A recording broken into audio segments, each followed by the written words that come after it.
Hey, Desi, I'm new here. I'm trying to figure out how to send this transaction over. I'm not sure what I'm doing. You're good. Just make sure you email that to Brian and then CC me on it so I can report back. God, thank you so much. No, you're good. You're cool. Hey, Desi, can you help me tender this transaction? Look, you're in the wrong system. Click on that blue folder right there. X out of that and click on that blue folder right there. Thank you. Yeah. There you go. Right in that system. I'm so sorry. Thank you so much. You're fine. Hey, Des, I got an email from Brian. I gotta fax this over. Just email it to me. Okay? Sounds good. I like your shirt. Hey, Desi, where do I find the reports for October? Philip is right there. He's right beside you. All right, I like Philip. Okay. Just get him to... Hey, Des, where are you going to lunch today? Email me. Okay. Hey, Des, why void this transaction? It's wrong. Brenda, you just can't... Look, Brenda, there's a lot of shit going on here, okay? People are getting fired, but downsizing. I don't know how you still even work here. You've been here long enough. Figure this shit out. Okay, Philip's not here. All right. I'm good. I'm going to figure it out.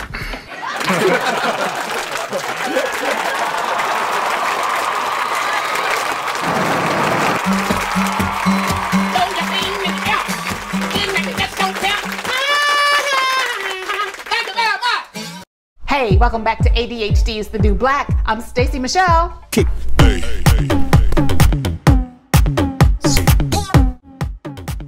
Okay, who's been on the other side of that side eye from a coworker who you thought was on your side?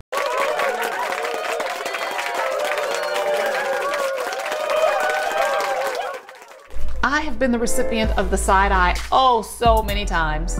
And now that I know what I know about ADHD, whether deserved or not, my way of coping with the world back then probably triggered some of those death glares.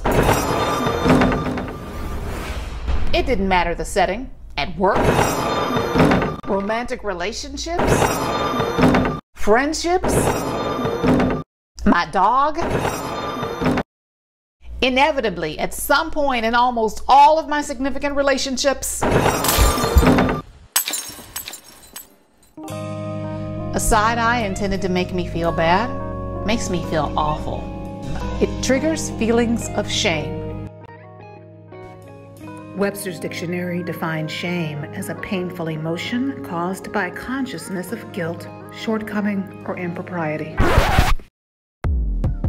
Many ADHDers who can't mention their shame often hide it.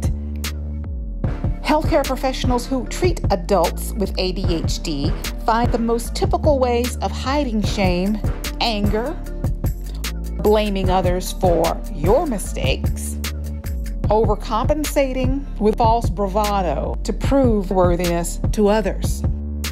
People-pleasing is also a way of managing shame in an unhealthy way. Using humor and being excessively self-deprecating are other ways some ADHDers hide shame.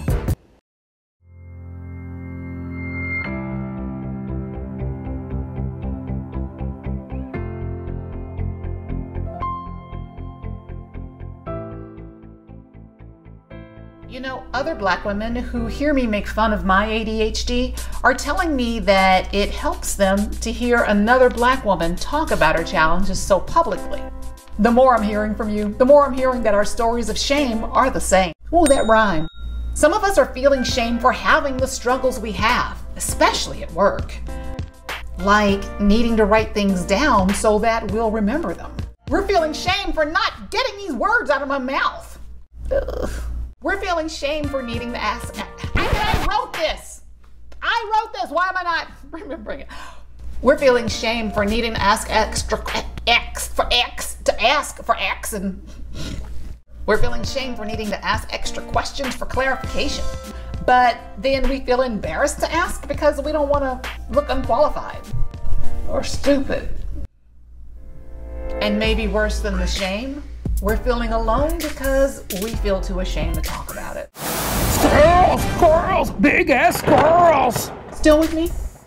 We're feeling alone because we feel too ashamed to talk about it.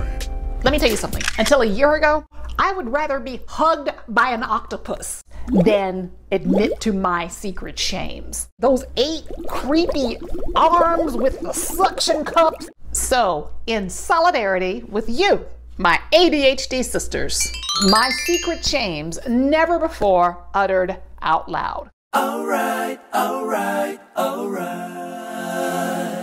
I used to white knuckle my way through my days trying to keep up with people who didn't have my ADHD struggles.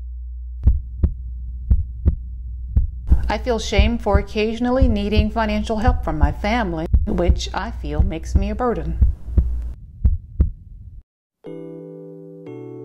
I used to feel ashamed that the excitement of learning a new hobby Big ass squirrels! burns hot and dies fast. The second I can claim, I can do that. I haven't touched that guitar in a year. Sometimes I feel ashamed for being underemployed. I still undervalue what I bring to the table.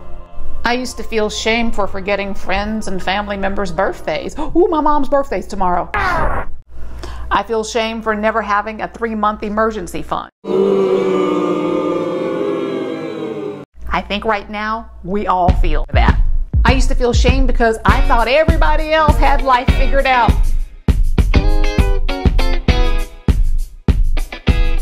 I enjoy the dopamine rush, the dopamine rush of pursuing emotionally unavailable men, and the dopamine, I don't know what I feel about that. I still feel shame that I'm challenged with creating and sticking to a financial budget. I used to feel ashamed that my direct communication style seems to ruffle some people's feathers. I still feel ashamed that sometimes I run out of gas just because I forget. That's the thing about ADHD. It seldom allows you to appreciate your own strengths.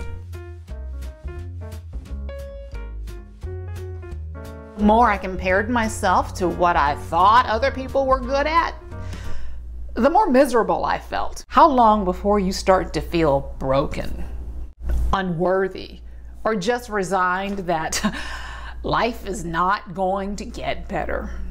But you know what?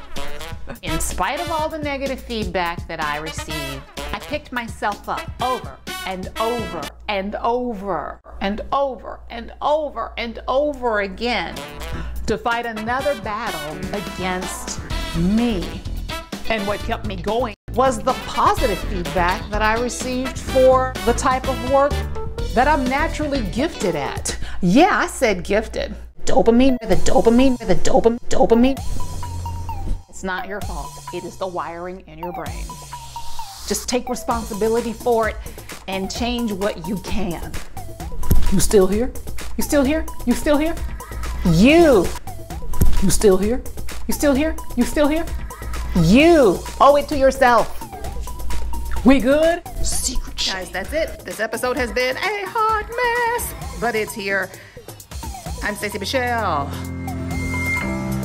These are a zillion outtakes, but I will be back sooner than later. Thank you for watching episode 3 of ADHD is the New Black. And thank you to my friend comedian